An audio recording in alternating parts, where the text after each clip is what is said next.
This episode is brought to you by Fox One.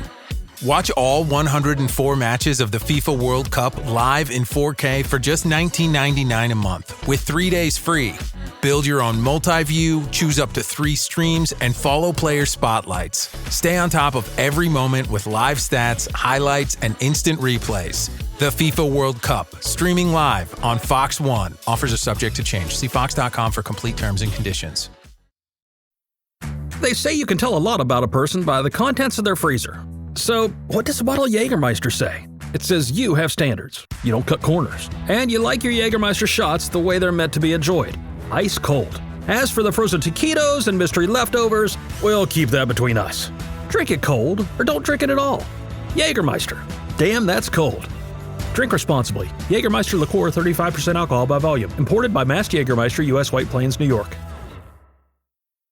Study and play come together on a Windows 11 PC. And for a limited time, college students get the best of both worlds. Get the Unreal College Deal. Everything you need to study and play with select Windows 11 PCs. Eligible students get a year of Microsoft 365 Premium and a year of Xbox Game Pass Ultimate with a custom color Xbox wireless controller. Learn more at windows.com/student offer. While supplies last. Ends June 30th. Terms at aka.ms/collegepc. Richie's army stormed up the table, but unfortunately it came up short. So where exactly are Ulster this summer? Let's start the show.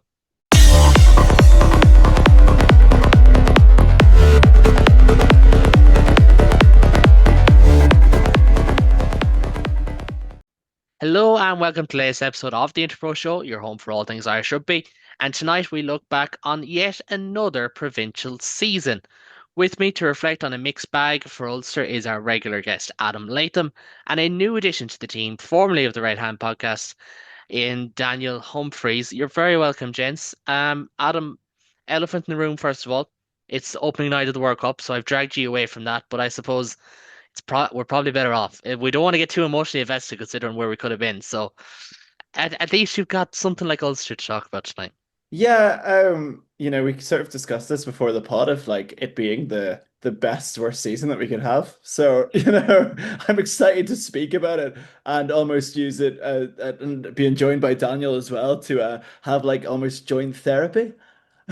Jesus. I mean, you're not wrong. I just prefer if you didn't say it out loud. Dan, I suppose first and foremost, welcome to the Global Gain Line team of podcasts.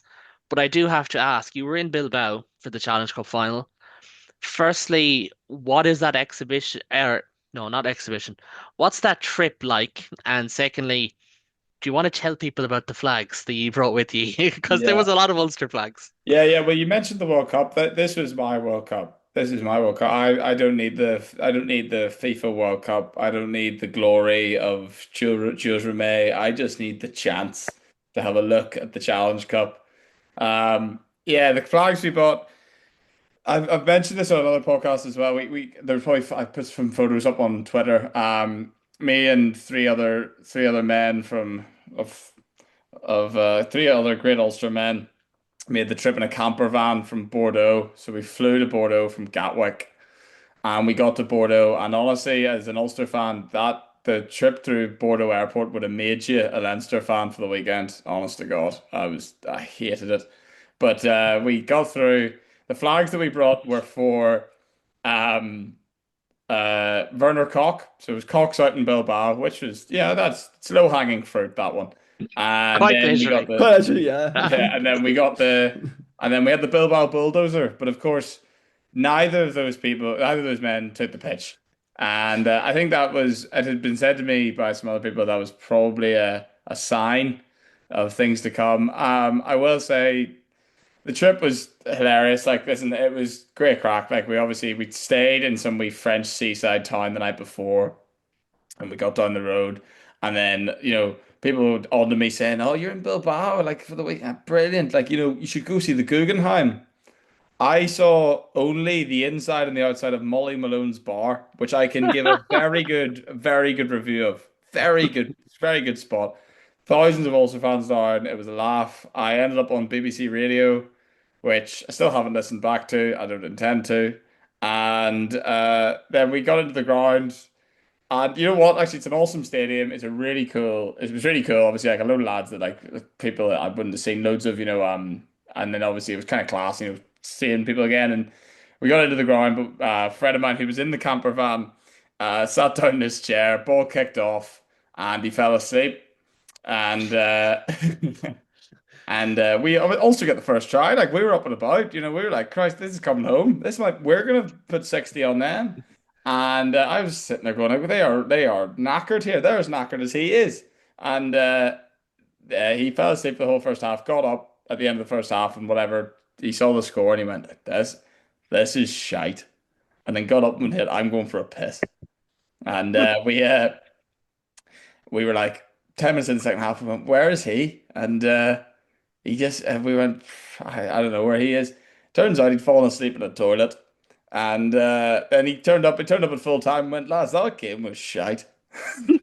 I don't know how much, like, I mean, listen, you're not wrong from an Ulster perspective. But I don't know how much analysis you could give of it, considering that you were looking at the back of your own eyelids in a stall and in the Bilbao Stadium. So maybe it gives a sense of the occasion. It was 38.9 degrees. We were sitting outside all day, only drinking beers. Some water I purchased at some stage was just immediately hoovered up. It was like they were like vultures, the Ulster men. And then we went out in the Razz. Actually, a lot of Munster lads were over. They booked their tickets to the final. There were plenty of good Munster men out and about. A few Leinster lads gave their condolences, not knowing that they would have the same fate the next day. So yeah, listen, I would do it all again. It was an absolute laugh. I tell you, Molly Malone's pub at 4 p.m. that day was it was on wheels. But it was apart from that, yeah, the rugby was secondary. It was a great day out. I love the fact that it was like the Hangover film, but I also very much so, yeah. But I also love the fact that there's like probably Leinster fans that had the exact same experiences. Oh the yeah, day after. they probably had. We got out of Dodge the next morning, probably about 12. Our flight was, but we got to the airport, which was like that was considered a great victory. We got to the airport on time. We were at our gate and we got some beers, and it was very much the hangover. We are back. It was that like we were up and about. And then of course I went with the same guy. Also, then missed his flight home to Belfast from Gatwick. So, classic. Yeah, it was a good weekend. It was a good weekend. You just can't beat the away days in Europe. Like you really can't. I tell you, I wouldn't have traded it for. I wouldn't have traded it for MetLife Stadium. I wouldn't have traded it for Levi Stadium. At Bilbao for a Challenge Cup final. And you know what? I hope we lose the next 3 Challenge Cup finals because I'll be back every time. That is incredible. Daniel, I can't hack 3 final losses. No. I can't hack the Challenge Cup for 3 more years. We can. You can. I don't want to do Mick McCarthy on it, but it can. Well, if this is how the new season of our Ulster Rugby podcast is going to go when we kick off in September, it's going to be incredible. Yeah. They're going to bring back Beer of the Week, which used to be a favorite on the Rab show. I think that's the direction we're going to go in. Oh, massively! We're gonna get that beer sponsorship. That's the key. That's the key. Oh, God, you'll be the first podcast in the group sponsored. The Bilbao Tourist Board will be on to you. The Basque Country Tourist Board will be on to you for a sponsorship. We need to target Leon. That's what we need to do. That's going to be the Ulster target. Leon. That's true. Although I was reminded when you said coming through Bordeaux Airport made you want Leinster to win. I had a similar experience sitting in Marseille Airport where, honestly, there was probably more innovation in Knock than there is in Marseille's Terminal 2. So some of those French airports do leave an awful lot to be desired, to be honest. It's unbelievable. And how the French people, obviously we flew from Gatwick, so there's a lot of French people coming home. And they're all fine with it. We stood there for 2 hours between the plane and the airport, between the two. Didn't even get in. Stood there for 2 hours. And we were turning around to the French going like, we've EU passports. We've Irish passports. Like, we not just go in. And they were going like, they're just shrugging their shoulders going, I don't know. What's the rush? Like, it's like I just want to leave this airport. I would like to get into the airport first. I'd like to even just know it exists. Like, this is fucking mental. Oh Lord, I look. we better move on because Yes, we could take this we'll conversation do in multiple Bilbao all day. directions. And That's a look, separate podcast. Bordeaux Airport's a separate do podcast. you know what? Do you know what? I give you permission to do a Bordeaux Airport special in Yeah, yeah. September, or just That's one for airport your. special. That's one for your Patreon. Absolutely. Oh, We've oh, already said yeah. There's gonna be a we've already, Patreon. if we ever We'll do a review them Patreon, all. if we ever do a Patreon of the Interbro Show, we would need teams of lawyers to look Yeah, after us. it would be That's all absolutely right. disgusting. Absolutely I really disgusting. It want would. disgusting. But to get things rolling, Adam, I'm going to come to you first. I ask this question at the start of every show, usually not 10 minutes in with my eyes wet from laughter. But how would you sum up the 2025-26 season from Ulster? Um, it's like it was like on paper it wasn't great, but like I think I've never had so much hope. I think compared to this time last year, I feel like I think we sort of spoke about it beforehand. I think we sort of mentioned how Ulster are actually playing some nice rugby. We are quite nice to look at in terms of our attack. Not so much nice to look at in anything else like bar scrums and things like that. But I must say that there's much more hope in this Ulster team. Yes, I know we've got the Challenge Cup again, but as we said, I think we're even more inclined to try and win the thing after last year. We've got probably, well, we're going to speak about it a lot more, but there's a lot more hope for the future, I reckon, compared to this time last year. We're a couple of places up from last year. We've actually got a coach that's settled in. Gone are the days of the McFarlane ball. Long live Mark Sexton's sexy rugby. I mean, there's your flag for Leon. Already, you already have it sorted. Mark Sexton, Yeah. sexy rugby. Dan, same question to you. How do you sum up a season like that? Yeah, I think yeah, probably there's a lot of the same sentiments. I think that the thing that probably as well, like they're obviously kind of playing this like what did Mo Salah call Liverpool the heavy metal rugby. It felt like that. It was like it was awesome. Like they did play some class stuff, and you know what? Coming down the stretch, they had a game against the Stormers where there's a sort of call given at the end about a high tackle penalty try.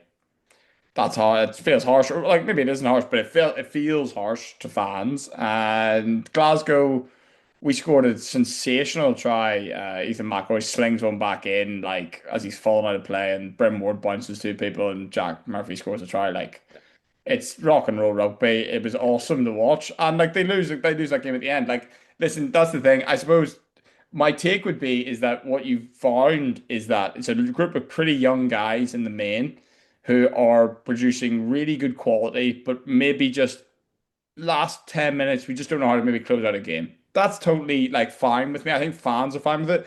I think the other big thing that maybe came out of Bilbao off the back of that, obviously they knew that their season was over, but actually how the players gave very honest interviews about how that wasn't what they wanted. This season isn't good enough.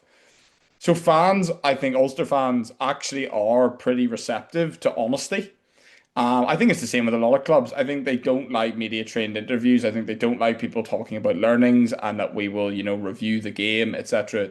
Lads were very honest. I suppose because it was their last game of the year, there probably is a bit more from the media side. They're allowed to maybe sort of say what they think. And I felt like that sentiment of how they were not happy with not making Champions Cup and how they're not happy with where they came and how they're not happy with how it ended is something that then makes you happy because that'll make them build on it. They weren't happy with what they did, even though a lot of people outside of Ulster were going, "Oh, aren't they doing well? Brilliant. I think they're all doing great." I think that there was a lot of really good points about James Hume about how maybe they let players down who weren't playing. I thought that his interview came across really well in that it was very honest and open, and that sort of if that is carried into next season as a tone of what this wasn't good enough, we're not patting ourselves on the back for playing nice rugby. We should be patting ourselves on the back if we win games. Don't want to get all Roy Keane on it, but there is something there where the team are delighted to have fans behind them, delighted to have people getting around them, but they aren't happy with just playing the odd nice 20 minutes. They want more than that, and they're a young group with a lot of lads who have a lot of potential, and that stuff is really good to bring into next year. I think this year they should be disappointed. That last 6 games in the ERC just wasn't good enough. I mean, like you need to win really one more game, and they didn't manage to do that. That's disappointing. It happens, but I think more the sentiments around and the noises coming out of the group was what people were almost happy about as well. Like it's not a group that were contented with the fact they made a final and that was good because like a lot of teams could have easily been like, well, we made a final. The fans are here, they're delighted. Like, it's a very easy thing to do. So I think the Richie Murphy project and Mark Sexton coming in, great foundations laid to really kick on. But now they need to find out how to become a team that wins and a team that wins tight games and knows how to win games in different ways. And I hope that next year that's what comes about. Yeah, no, absolutely. And look, we're going to Challenge Cup in a few minutes. I did find that James Hume interview, I was just like, do you know what? Fair play to you. Like Hmm. to stand up and say, this is not what we wanted. We wanted to go one step further. We didn't show up. We're sorry. Like Hmm. so often those interviews after finals and after big losses is, oh, look, we'll reflect, we'll do this, we'll do that. And like, this isn't to throw shade. We've heard it from Leinster enough. They've had finals and semi-final defeats. It doesn't really grab you. Like very rarely do you find yourself hooked into it. Whereas that interview was brilliant. And I was lucky enough, I sat in Stuart McCluskey and Cormac Izuchukwu's company post Six Nations game. I even asked you a question at one stage, Ashley, and he's always good value. But they're just so open, so honest, and I Hmm. do think that's part of the buy-in there. Yeah. But we'll get on to Challenge Cup in a few minutes, as I said. Just to kind of start with the URC, and we'll dig in from there. Like ninth doesn't tell the full story, even if, and we said this, I think, with yourself, Adam. I'm not sure if you were on, but I think you were. Ultimately, at that end of the season, you have to say 18 games are for reflection. You do. It's a big enough sample size. The value of missing out on top eight, Adam. Financially, it is eight, but also that emotional value as well of not making it. It does feel like that may linger a tiny bit. Yes, yeah, I completely agree. I think ninth as an Ulster fan, and I think also looking points wise as well, that we made, I think it was 51 points, did we? It's I 51 think point. so, yeah. It was 51 points in any other season would have got us would have got us easy top eight.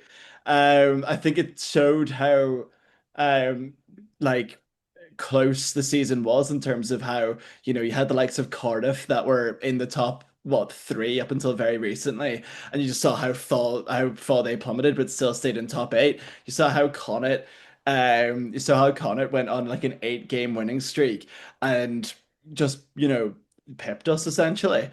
I, for Ulster's sake, I think it was the last 4 games that we really sort of lost ourselves in. It was the Connacht game, it was the Ospreys game. The Connacht game at home we should have never lost. I think on paper, I know that Connacht played a very good game, but on paper we should have won that. You look at our start of the season form, you go into the middle part of that season, and that's when we sort of tailored off. I think it was Caolán, it was you that told us during that was I think we only had like our last home win in the URC would have been against, was it Cardiff?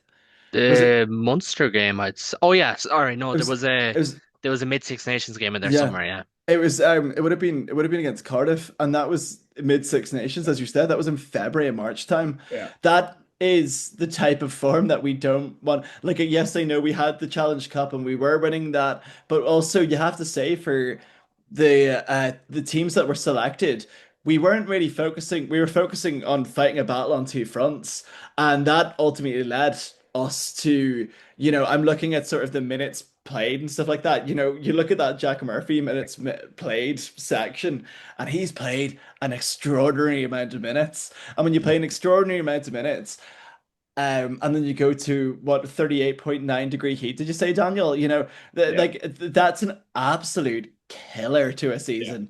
I think it's one of those that you have to think like we had a lot of, like, I think in terms of Ulster seasons, I don't remember a time where we weren't there was parts of the season where we weren't ravaged by injury and we were playing sort of the same team every sort of time. I don't think there like we kept the spine of our team relatively safe from injury, but we just kept we like the I think our issue from this season, what I'm trying to say in a long about way, is that our depth was completely lacking.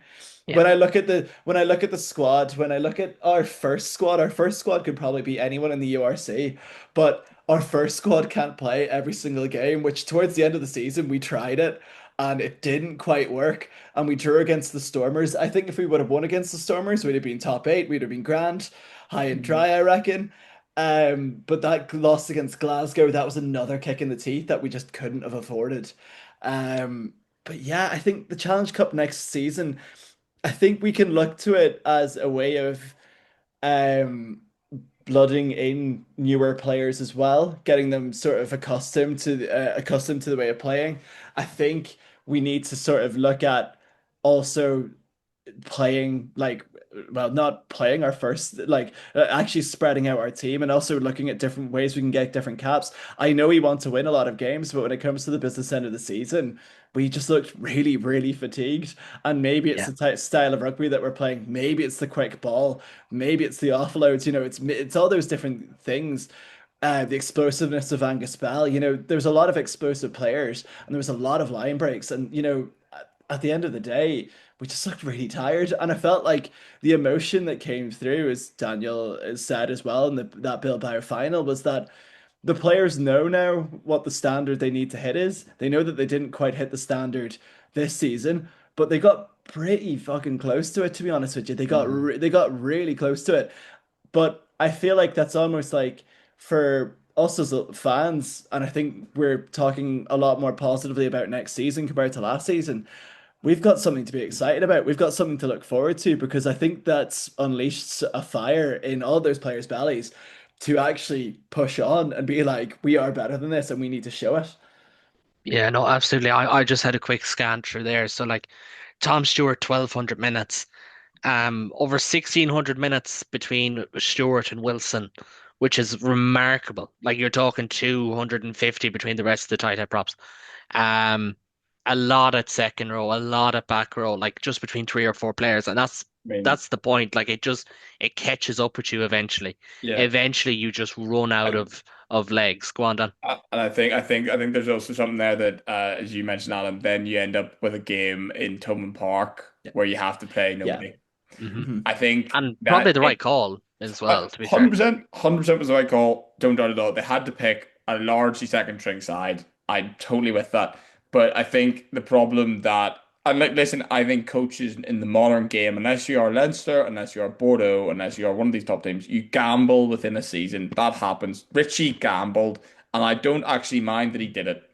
He basically gambled that even if we go deep in the Challenge Cup, we could accrue enough points here. And I think, as you point out, the tipping point for his gamble was Connacht. He wins that Mhm. game against Connacht, his gamble pays off. He's home and dry. He would have got URC playoffs and he would have got his Challenge Cup. And I think I completely sympathize as well with the gamble, but also you could not have had a more harsh environment to then plunge your players into than in Bilbao. It was 9 p.m. at the time and it was 30 degrees. I was sitting in a seat sweating buckets. Like I'm not saying that the beers beforehand didn't play a role, but we were sat in our seats genuinely sweating. Like it was so hot. And like early on in the game, Harry Sheridan's like over the line and the ball pops out of his wrist. And the lads who were playing were saying that it's like playing when it's wet. That was Mhm. it was like the ball, it was so soapy because it's so like you're so sweaty, like like you can't get away from the heat in that. And I think then, as you point out, Adam, the style of play is amazing, right? I love watching Ulster play at the minute. They're brilliant. But that's also where you have to have a sort of gear change. You have Yeah. to be able to do that. And it's the thing of it's cup final, it's cup rugby, it's cup footy chat. Aussies talk about it a lot about having different gears and about especially in rugby league they talk about it in the state of origin a lot. It's having just gears that you can move through and being able to turn to a 10 and say, see, give us 20 minutes of you pinging this long. We're going to play a bit of kick tennis. You put us into corners. We just need lads to be able to slow down for a second. We cannot play with the ball all the time. And I understand that Ulster were 26-12 down at half. So I understand they're probably going, we're going to live and die by the sword here. But it was a massive tell. It's such a harsh way for that to kind of all come to the fore. Was the heat came on in Bilbao the next day was hot, but it wasn't as hot. Like it was like actually it was like a 2 day heat wave of 40 degrees happened, and then obviously it was still hot when Leinster played kind of thing. But like it wasn't at like the levels of like humidity that it got to. So I think like you know what? I think that's probably also think that Ulster fans actually in like everyone I know is kind of like totally fine with that. They've like he gambled in his season, but it kind of also proves the playing on two fronts thing. Ulster, a lot of media were really excited to play on two fronts, really buzzing to get into this and be part of this and whatever.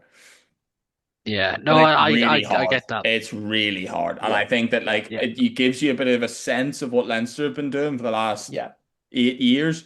You need in rugby to play two competitions at a high level at the end of the season now. Yeah. You need two squads. You need about 35 players who could all Easily. play. And like not to say that like listen, Ulster will build that. Like if that's what they want. Listen, not to say they'll get to Leinster's point, but they will build a squad that will get bigger and that will get better and they will produce more players. That is obviously what the goal is. I get that. But I think that it gave Ulster a real sense, I think, even playing Challenge Cup rugby and actually playing obviously against good teams in the run-in, it gives you a real sense of how hard it is playing on two fronts. It's nigh on impossible unless you have a squad of 35. Yeah, Yeah. it's you look at you mentioned Leinster, and they found it difficult. Like they lost the Champions Cup final, but Exactly. they got to that. But they might win a URC in 2 weeks' time. But then you look at Bordeaux, they're eighth in the top 14, and they won a Hmm. Champions Cup completely. Look at Glasgow. Look at Yeah, how well, they've just ran out of gas as well. Like they're yeah, Yeah. probably, 100%. I think did I say it on this show? They're probably the best role model for the three provinces to follow in terms of the level Hmm. of competition, Yeah, in terms of how they play rugby, how tough they are to play against. But obviously, two Ulster fans and an Irish rugby fan, we're not here to talk about Glasgow.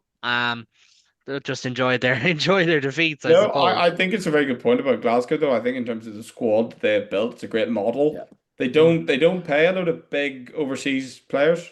Like they have good overseas, they have Oh, a couple overseas, but they're not paying lads. They're not getting Andre Pollard in or trying yeah. to get some. Like it was a big thing in England there for a while. It's like bringing in like Lima Sopawanga came Oh, into yeah. to Wasps for huge money. But that's not the model. The model needs to be is that you get players in like Josh Mackay and you get Yeah, players and like in an Ulster sense, someone like a Jared Payne or yeah. someone in that ilk. Ulster, I love the fact they brought in Angus Pellets. I'm fully behind that signing. But obviously down the line, you're going to have to then start to think, right, well, the marquee signing is Augustus for the next 2 years. Aside from that, where can we plug a few gaps? And that's in terms of your overseas is probably all you're going to get because as you pointed out, Yeah. not making Champions Cup back-to-back years will massively, It massively handicap you financially. it costs us something like 1 million. It's £1 million in terms of revenue, doesn't it? It's something, but like Huge. when you It's put that TV in a rights as rugby, well. It's yeah, TV rights, it's huge money. when you put that in rugby terms, that is massive. That is Yeah. the likes of your Leinster signing your Geordie Barretts. That's the sort of Well, level like that we're. take a million's for top players for a year. Yeah, Like yeah, in rugby 100%. terms, that's four of your Yeah, best playing for a year. And 2 years 100%. in a row is where you feel the pinch. And Exactly. Yeah, I'm kind of conscious that I want to move on to Europe now, anyways, because as we said, Ulster fell at the final hurdle in Bilbao. I don't know if we said it at the time. I don't think we did. Cormac Chuku probably scored one of the greatest tries by a losing player. Yeah. Unfortunately, it was absolutely yeah. incredible. But Adam, tough question this. Does Ulster's season feel a little bit less hollow or a little bit more hollow without a trophy? Because if there was at least the Challenge Cup to hold on to, it's a 20-year wait for silverware. Whereas now it's just like, well, we promised, but there's nothing to hold on to. Yeah, it was. It's that sort of sense that when you look at the Challenge Cup and you look at the model of it, and you look at the team that we played against, it was probably the most Champions Cup team that you could have played against in that whole tournament. Montpellier, who are probably at the time of the recording around about second in the top 14, Yeah, finish um, second. finished second in the top 14. they shouldn't have been in the Challenge Cup. Like it tells you the sort of the fluidity of the game and also the money that's in the game as well. I think Ulster playing, it's so silly to say, but any other team, in that competition, you look at Montpellier's run, they were on the side of Newport and Zebra. We were on the side that was probably more difficult to beat, but we had a full home run in. Something tells me that playing at Ravenhill a couple of times didn't really quite settle us for Bilbao, but is it a hollow feeling that I felt at full time? Yes. You could probably ask Daniel the same question, but it was At full time, I don't know what I was feeling. it was I think by that point, I wasn't feeling a whole lot. You're probably Yeah. you're trying to look for your mate that was in the Yeah, I toilet, was. to be I honest with was actually. you. I was actually on my front shouting under bathroom stalls, shouting his name.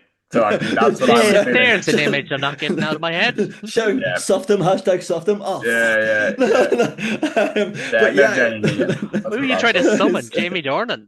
Yeah, yeah. But it was one of those where I sat on my sofa watching the game because I was just after a day of teaching and I sat on the sofa and it was just a ringing in my ear. It was just one of those that I just felt a bit like I just felt it could have been one of the best seasons ever when we would have finished ninth, or it could have been one of, as I said, the best worst season and we finished ninth.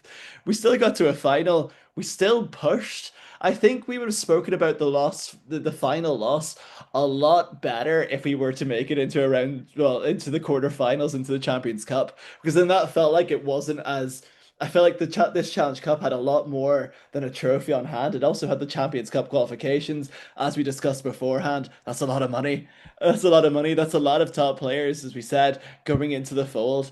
But it just was a feeling of numbness. It was like, oh yeah, we're really happy, we're really excited. But as me and Daniel have probably experienced multiple times with, 2012 and 2013 in the league final, and also during COVID, if you would have counted that, the 2020 final when James Hume scored in the first 5 minutes.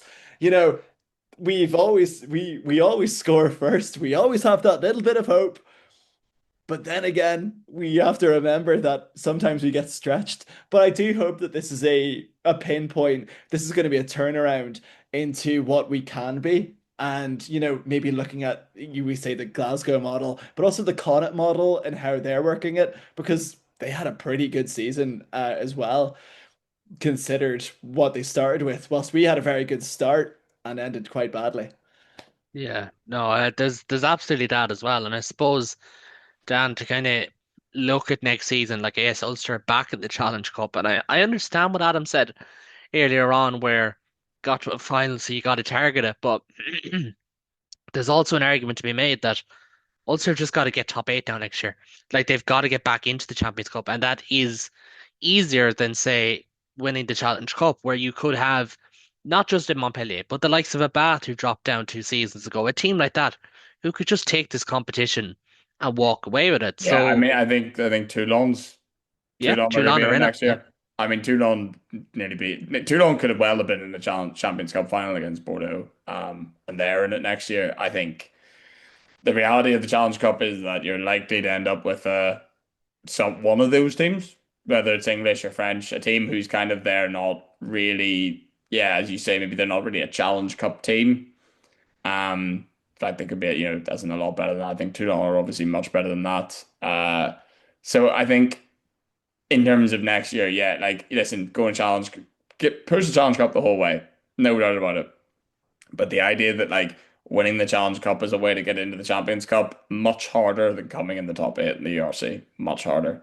URC is a great league, loads of quality. But the way that you guarantee that you play Champions Cup rugby is through your league form. It cannot be based on a final. And like the way that game went, I completely sympathize with like the fact that obviously we shipped a lot of points and it wasn't that close and all that. But the fact that it was coming down to that anyway would have worried a lot of people, especially the people who are on the purse strings at Ulster. They wouldn't have liked the idea that even if Ulster had made that a close game, a refereeing decision could deny you your money for next year. That's the kind of thing that I think you want to have it locked up earlier. You want to be, and like, listen, as I say, they gambled with their season. They put a lot of frontline players out throughout the middle of the year, and probably did give their squad enough sort of time. But there was probably also a lot of injuries put into that. I think just looking ahead to next year, what I will say is that they have clear, like, they've cleared the house a little bit.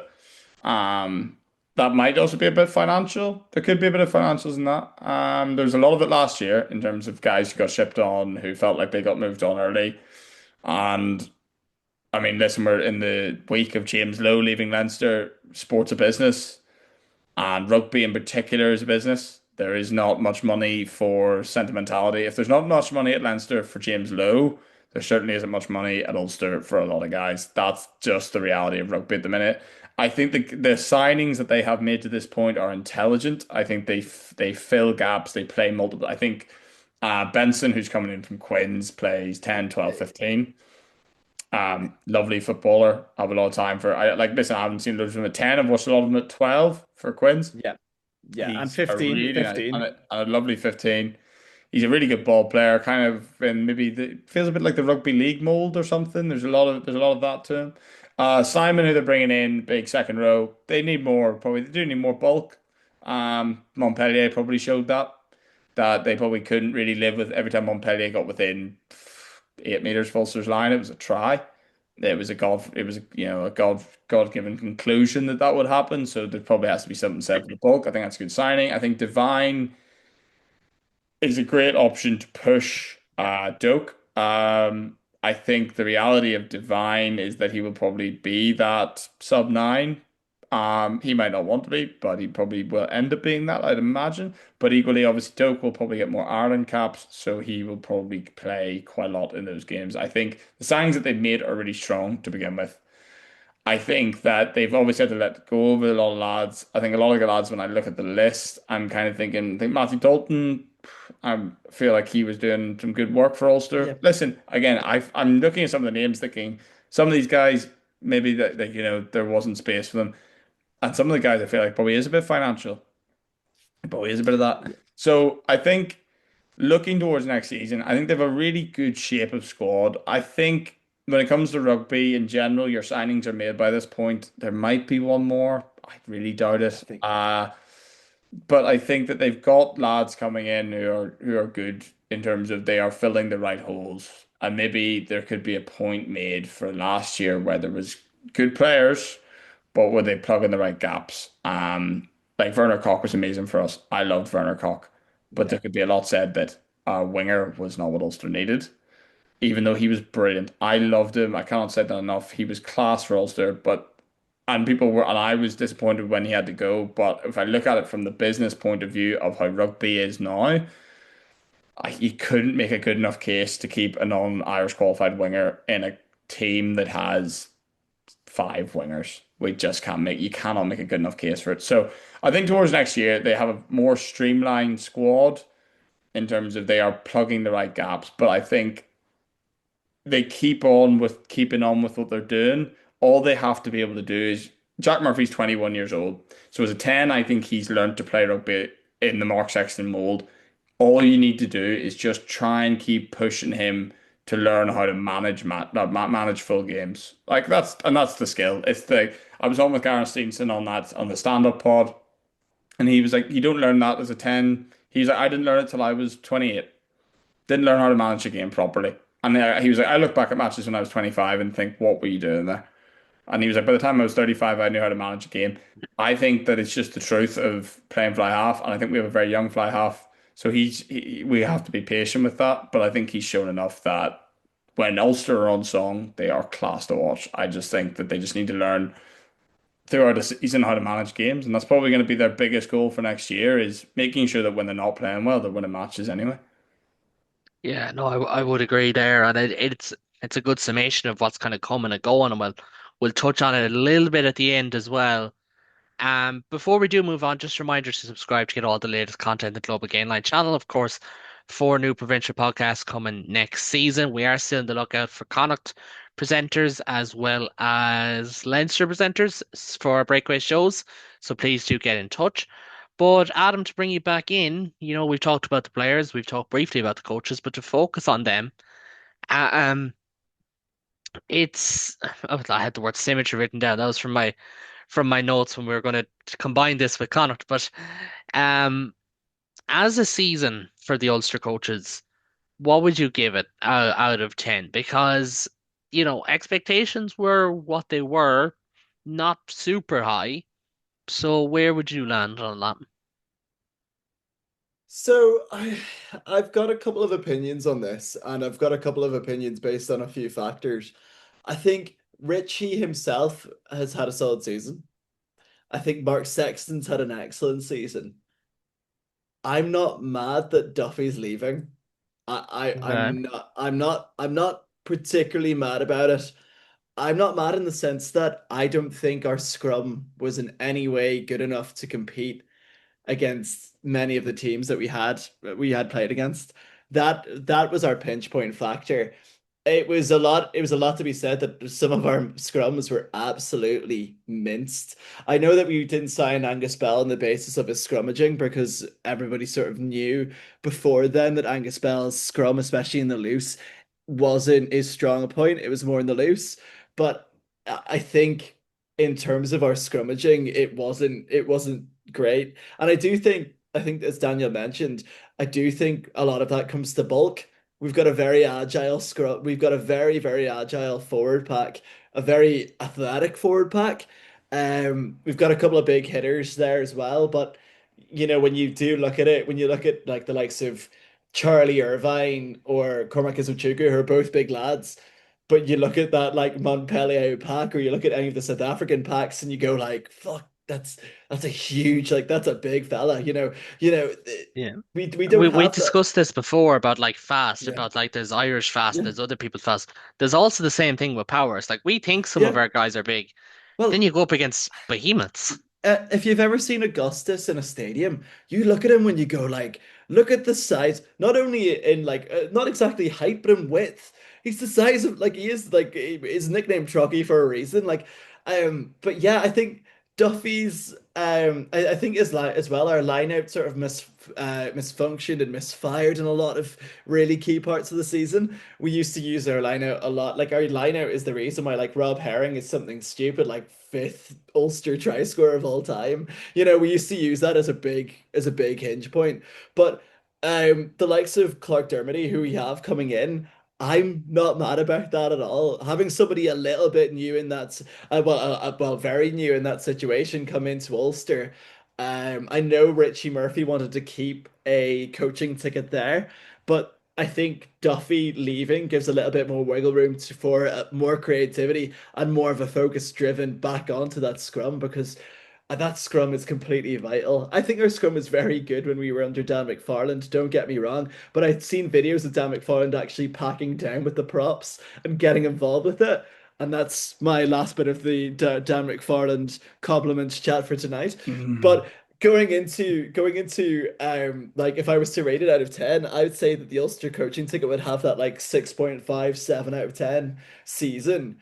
But when you look at the grand scheme of things, I think even our defense was a little bit leaky in parts as well. We sort Mm. of had that lazy defense, not a lazy defense, but there was I think that due to, as we said, to fatigue towards that last bit of the season. There's some little bits that we really need to tweak in the preseason, but I'm as I said, I'm not mad that Duffy left. I think you did a very good job in terms of how loose we were and our ruck speed and things like that as well. But I think we really do need to look at our set piece. And I think that's where Clark comes in, is really handy. And I would have loved Jared Payne to come back, but dreams and all that. Yeah, Dan, I'll bring you in there because I was going to ask you about Clark Dermody anyways, and it's not. I don't expect you to have like this in-depth portfolio on Super Rugby or anything, but it's an appointment that not a lot of people would know about him. But as Adam said, you can just as easily say Jimmy Duffy did a great job at breakdown.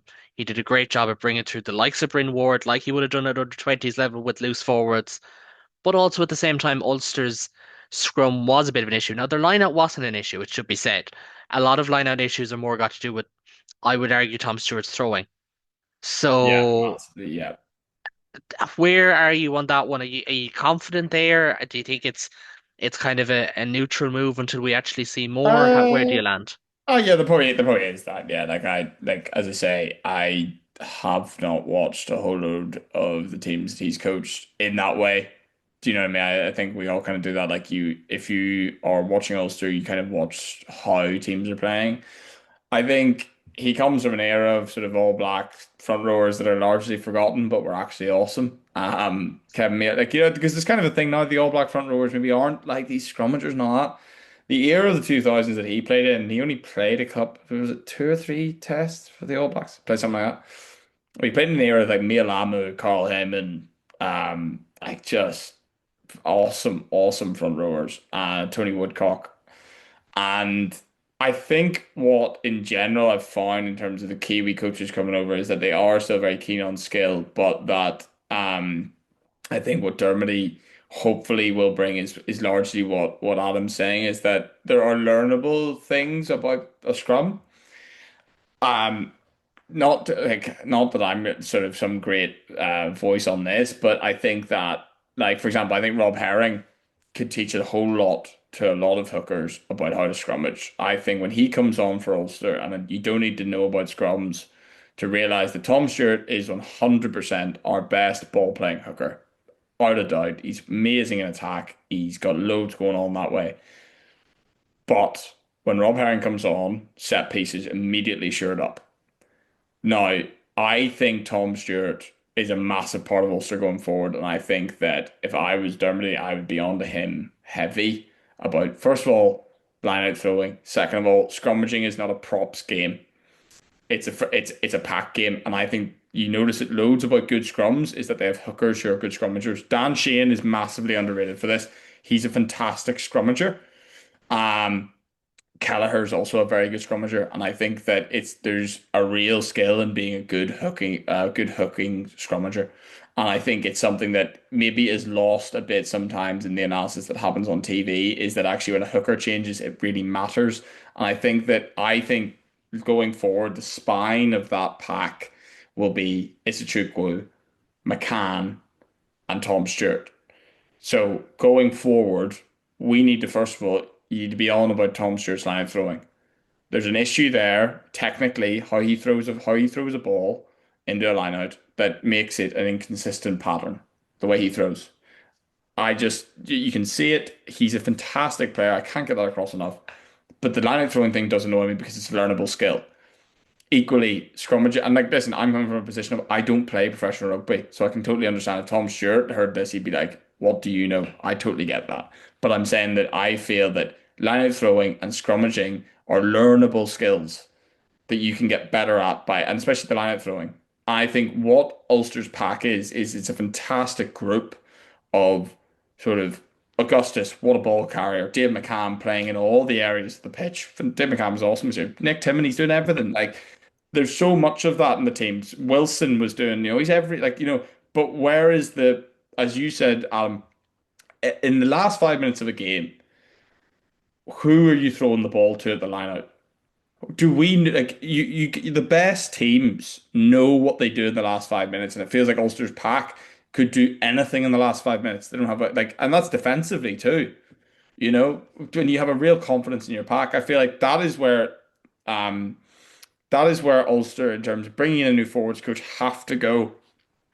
Dermody has to make them into a forward pack that if you get out of the last 5 minutes, here's what we do.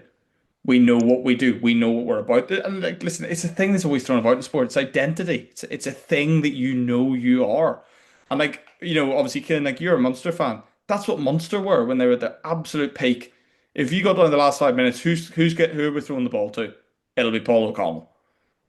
That's the game, and we're gonna line up all this, or we're throwing it to him, or like if we get down to their five, we want a scrum.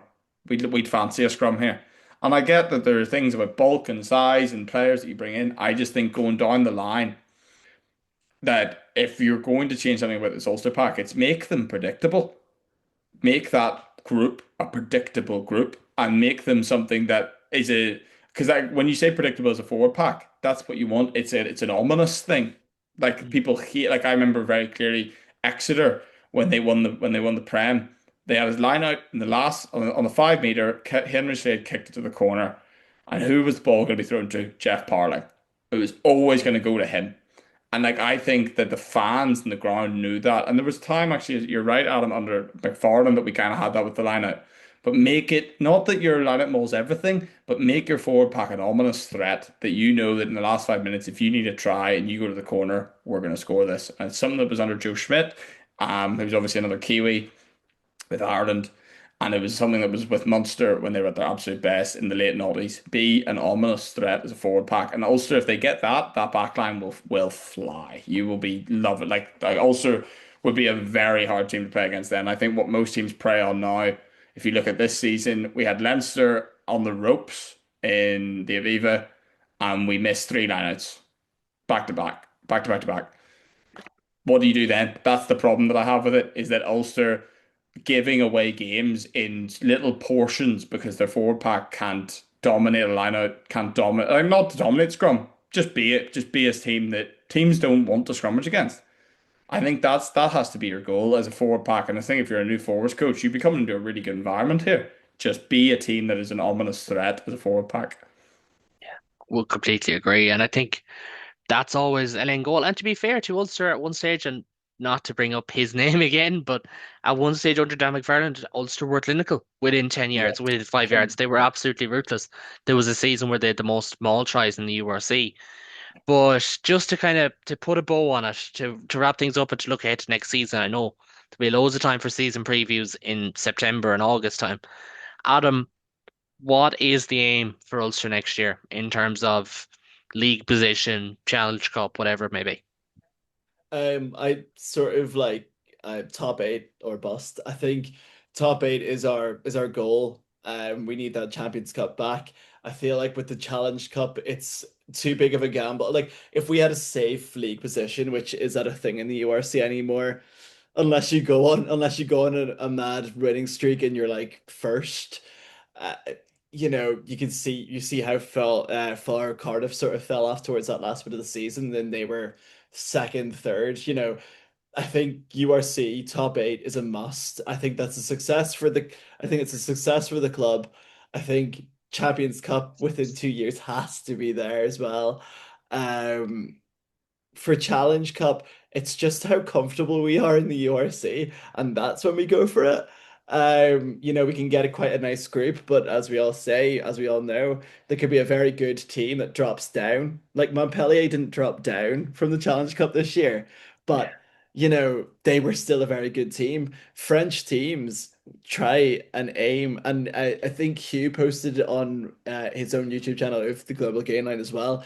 But he also posted on his he posted a video recently saying that French teams only care about what French teams provide trophies. They don't care about the national team.